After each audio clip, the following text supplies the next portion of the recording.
boucan. C'est pas possible. Il y a du boucan, mais du boucan dans cette cave. Pourquoi j'ai fait les contes de la cave? Moi, c'est pas possible. Oh, bonjour. Bienvenue dans les contes de la cave. Ça fait beaucoup de bruit. Dans la région de Shiba, au Japon, il y avait un sage. Celui-ci n'avait aucun souci.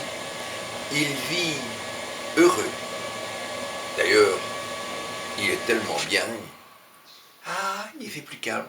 Donc, il y a un sage qui est heureux. Un jour, un apothicaire passe. L'apothicaire est malheureux. Tout ce qu'il entreprend rate. Qu'il fasse n'importe quoi, même mettre un clou dans un morceau de bois, il ne parvient pas. Il est tellement triste, tellement malheureux, qu'il a le moral à zéro. Quand le sage le voit, il lui dit, mais dis-moi l'apothicaire, qu'est-ce qui ne va pas? Il n'y a rien qui va.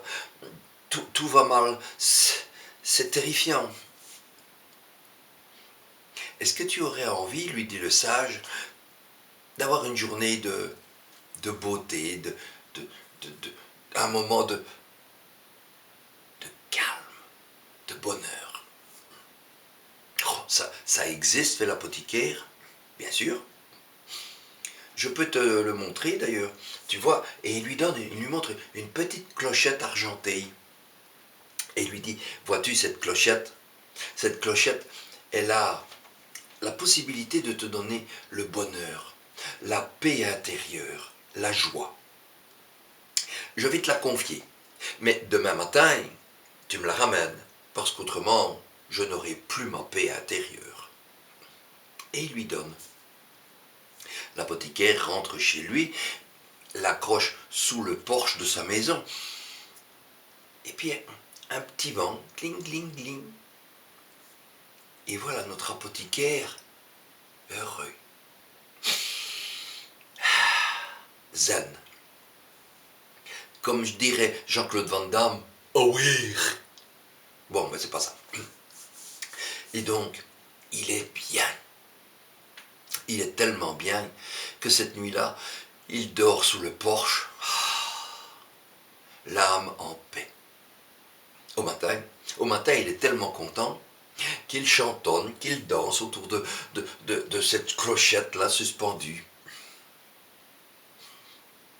Mais le lendemain, le sage, ne voyant pas l'apothicaire revenir, est bien embêté.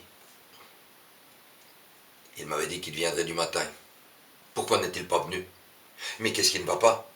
Mais ça ne va pas bien. Et le sage commençait à s'énerver. En début d'après-midi, il a envoyé Tao. Il lui a dit, Tao, va voir l'apothicaire et rappelle-lui qu'il doit me donner, qu'il doit me rendre ma petite clochette argentée. Et Tao est parti. En arrivant, il a vu l'apothicaire. Celui-ci dansait, sautillait, était heureux. Tao, à peine a-t-il mis le pied dans le jardin, qu'il sent une vague de joie. Il s'approche près de l'apothicaire, tous deux se regardent, et ils commencent alors à danser tous les deux. Au bout de 2 heures, le maître en a marre. Il se dit, ça ne va pas. Kirichou, tu veux bien aller chercher Tao et me ramener ma clochette et tu l'engueules en chemin. Et Kirichou s'en va. En arrivant, il voit Tao et l'apothicaire qui sont en train de danser. À peine a-t-il passé la porte du jardin qu'il se sent joyeux. Il se met alors à sourire, à sautiller, à danser, et les 3 hommes sont là, respirant le bonheur. À la fin de la journée, le sage en avait assez. Il a demandé à la bonne qui nettoyait si elle voulait bien aller. Elle y est allée, mais elle n'est pas revenue. Alors le sage y est allé, pas content du tout. Une fois qu'il est arrivé, il a vu tout ce petit monde qui était là, occupé à danser, qui respirait la joie. C'est étrange, se dit-il, ça ne m'est jamais arrivé à moi tout ça. À peine est-il rentré dans le jardin qu'il sent une onde de bonheur et de joie l'envahir. La colère est partie.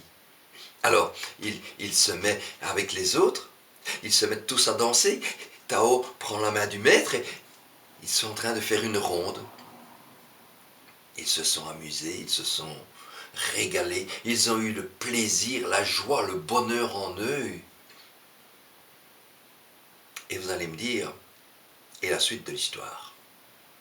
Eh bien, la suite de l'histoire, je ne la connais pas.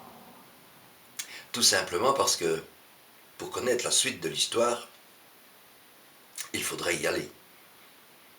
Mais si l'on y va, ce n'est pas garanti qu'on revienne. Vu que tout le monde est heureux, rempli de joie, de bonheur, et qu'il danse, alors il faudrait peut-être envoyer une personne.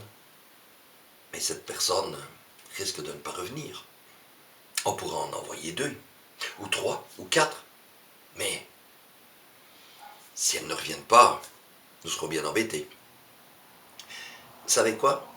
Le mieux, laissons-les avec leur joie, leur bonheur, l'âme en paix, et nous, restons ici. D'ailleurs, regardez l'heure, il est temps d'aller se coucher. Allez, bonne nuit mes gens. Merci d'être venus sur les contes de la cave. À bientôt.